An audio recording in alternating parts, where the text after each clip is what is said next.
When people think about Iran's politics, they often focus on the president or the parliament. But in reality, the most powerful figure in Iran is neither of these, it's the supreme leader. Officially called the leader of the Islamic Revolution, the supreme leader holds authority that reaches far beyond what most world leaders can imagine. This position was created after the 1979 Islamic Revolution, when Ayatollah Ruhollah Khomeini and his followers overthrew the Shah and replaced the monarchy with a new system, a theocratic republic. According to Iran's constitution, the supreme leader is not just a religious figure. He is the guardian of the state and the final word on all political, military, and ideological matters. Unmatched political and military power. One of the supreme leader's greatest powers is the ability to appoint or dismiss key officials. He chooses the head of the military, the commander of the elite Revolutionary Guards (IRGC), the chief of the judiciary, and the director of national broadcasting. He even has a say in the appointment of judges and religious leaders in local provinces. When it comes to the military, the supreme leader is the commander-in-chief. No war can be declared, no major operation can be launched, and no nuclear program can move forward without his direct approval.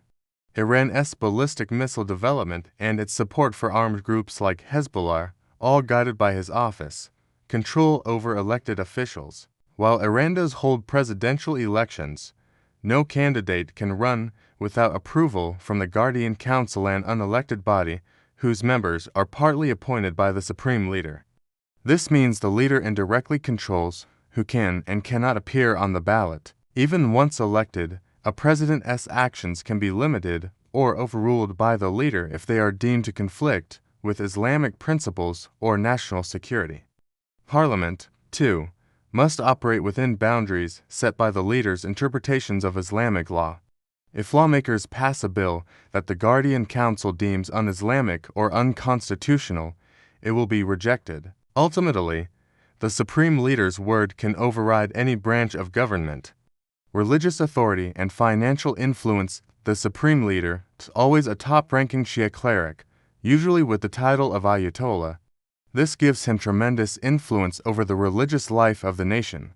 He can issue fatwas, religious rulings that affect social policies and everyday behavior. Beyond religion, the supreme leader controls powerful charitable trusts called banyads.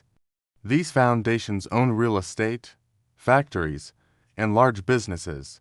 They are tax-exempt and provide huge financial resources that the leader can use to fund social programs, religious schools, or even covert operations abroad. Some estimates say these trusts handle billions of dollars, making the leader financially independent of the state budget. Foreign policy architect. Another key power is shaping Iran's foreign policy.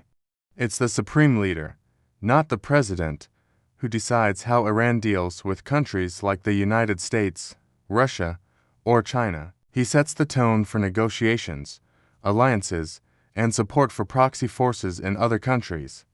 His speeches become guiding principles for Iranian diplomats and military commanders alike. For example, Iran's nuclear stance, its hostility toward Israel, and its close ties with certain Middle Eastern militias all trace back to strategic choices approved by the leader's inner circle. Who can challenge the supreme leader? Technically, the Assembly of Experts, a group of about 88 elected clerics, has the power to oversee and even dismiss the supreme leader if he is found unfit. In practice, however, this has never happened. Most assembly members are vetted by the Guardian Council and loyal to the regime. This makes real checks and balances nearly impossible, a parallel state. To maintain control, the supreme leader has a vast personal office with hundreds of advisors, political aides, religious scholars, and intelligence officers. This office often works behind the scenes, coordinating with the IRGC and the country's security apparatus to ensure loyalty and suppress dissent. Many Iranians see the supreme leader as both the protector of national identity and the main barrier to democratic reform. Supporters believe he guards the country's Islamic values against Western influence. Critics argue that he concentrates too much power in one unelected individual, making genuine political change extremely difficult. In summary, to outsiders, Iran might look like a republic with elected leaders. But at its core, it's a tightly controlled theocracy where the supreme leader holds the ultimate power over the military, the courts, the parliament, the presidency, the economy, the media, and the nation's moral code. This unique blend of religious legitimacy and political control has allowed Iran's supreme leaders to remain the country's most influential figures for more than 4 decades, and for now, that power shows no sign of fading.